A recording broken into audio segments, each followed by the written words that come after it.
হযরত আয়েশা রাদিয়াল্লাহু তাআলা আনহা হইতে নবী করিম সাল্লাল্লাহু আলাইহি সাল্লাম কি করেছেন, আরো বলেন, মান কানা লাহু সাআতুন ওয়া লাম ইউদাহহা ফালা ইয়াকরাবনা ফালা ইয়াকরাবান্না মুসাল্লানা ফালা ইয়াকরাবান্না মুসাল্লানা।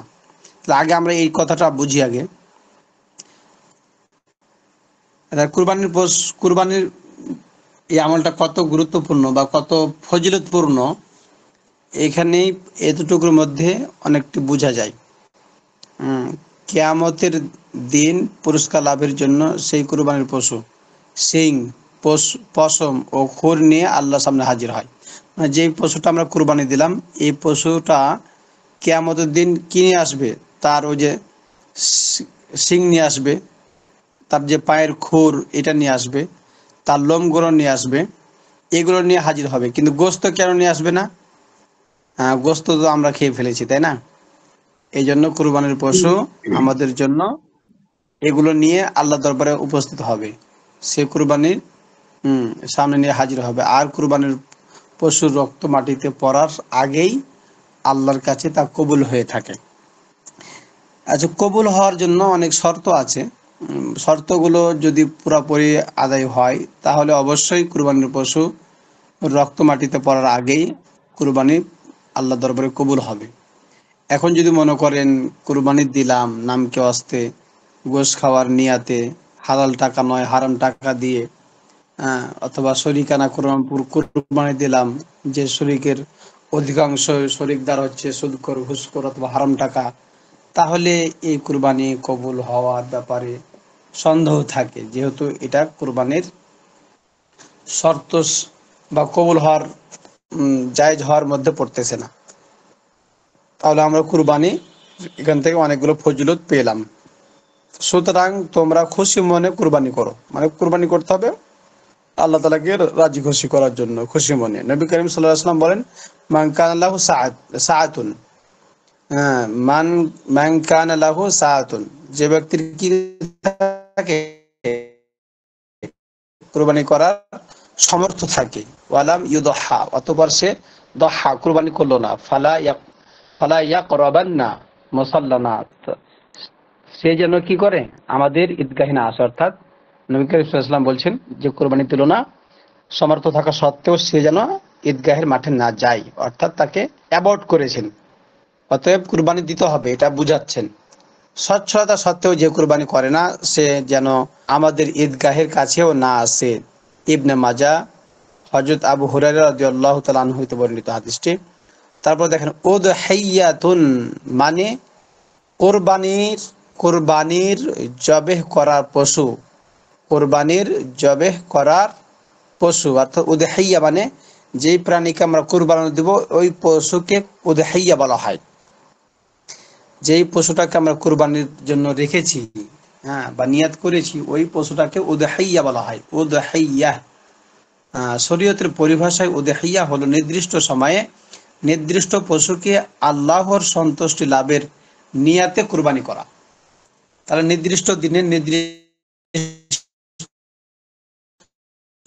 পশু, এখন নির্দিষ্ট সময় যদি না হয় তাও কুরবানি হবে না, আবার যদি সময় ঠিক হলো তো কুরবানির পশু নির্দিষ্ট হলো না, তাও কুরবানি হবে না। তাহলে কুরবানির পশুর অবশ্য নির্দিষ্ট যে কয়টা পশুকে কি করা হয়েছে কুরবানির জন্য নির্দিষ্ট করা হয়েছে, বাছাই করা হয়েছে, সেই পশুগুলাকে নির্দিষ্ট সময় অর্থাৎ জিল হজের 10, 11, 12 তারিখের মধ্যেই কুরবানি করতে হবে। এখন যদি কেউ 9 তারিখে, কেউ 8 তারিখে, অথবা কেউ মনে করেন 13 তারিখে, 14 তারিখে যদি কেউ কুরবানি করে, তাহলে তো সময়ের মধ্যে হলো না। পশু ঠিক থাকলো কিন্তু সময় না থাকা হওয়ার কারণে কুরবানি হলো না।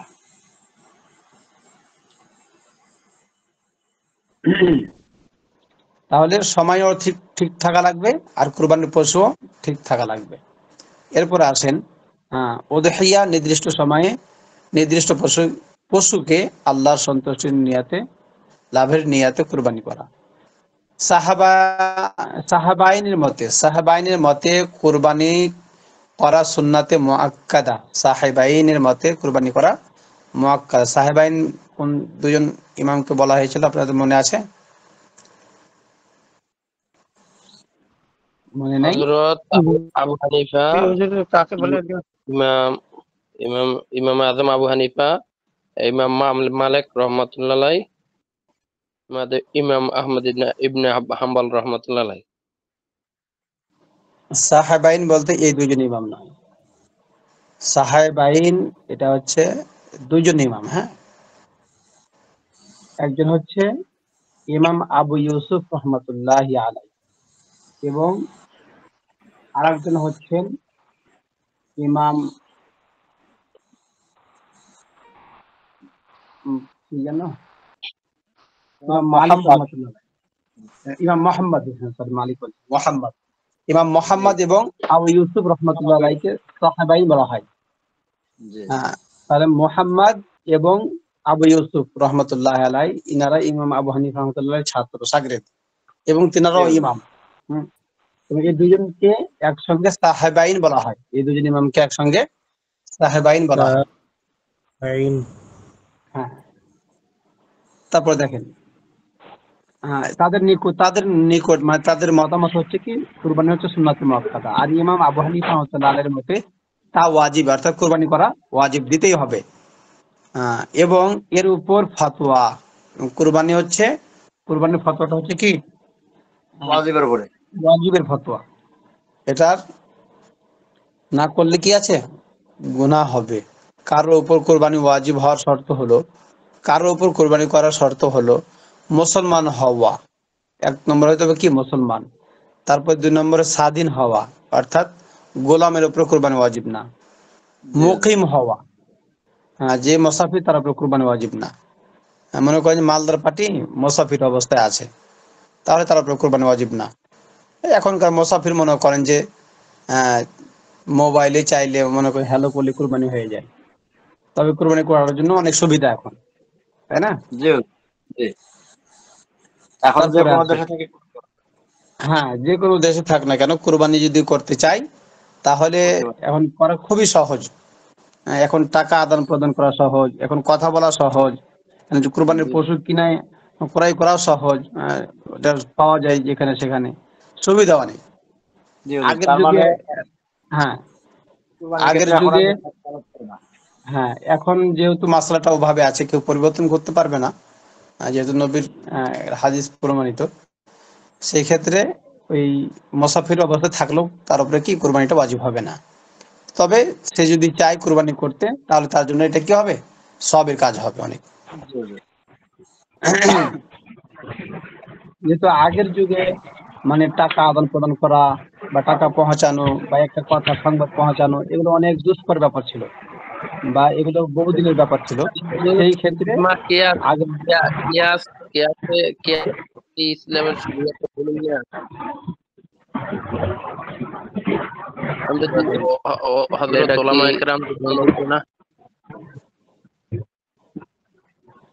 আপনার কথা বোঝা যাচ্ছে না, কার আওয়াজ বলতেছে আসতেছে, কারণ হচ্ছে এরকম হইতেছে এটা। ওলামায়ে কেরামের কোনো কিয়াস আছে কিনা, ফতোয়া আছে কিনা? এই আবার বলেন, আপনার কথাটা বোঝা যাচ্ছে না। হাসান ভাই বলতেছে যে মানে এই যে মুসাফিরের এই যে হালত, জি জি, এই হালতের উপরে ওলামায়ে কেরামের সর্বসম্মত কোনো ফতোয়া আছে কিনা? সর্বসম্মত ফতোয়া মানে এটা ফতোয়ার, এই ফতোয়া তো পরিবর্তন করতে পারবেন না ওলামায়ে কেরাম, অতএব এই ফতোয়াটা এইভাবেই আছে, ঠিক আছে না? জি। অর্থাৎ মুসাফির যদি মালদারও হয় তার উপরে কুরবানি করা ওয়াজিব হবে ওয়াজিব না। না। জি, কিন্তু যদি হ্যাঁ, করতে ওয়াজিব হয় হবে না, তাহলে টাকা তবে আদায় হয়ে যাবে। হ্যাঁ, তবে যদি কুরবানি করতে চায় তার কুরবানি তার জন্য কি হবে, সহিহ হবে। জি, যাই হোক। তবে যদি কি করে কুরবানি করার জন্য সে যদি ফোনের মাধ্যমে ঠিক করে তবে তার কুরবানি সহিহ হবে, অসুবিধা নেই। জি হুজুর।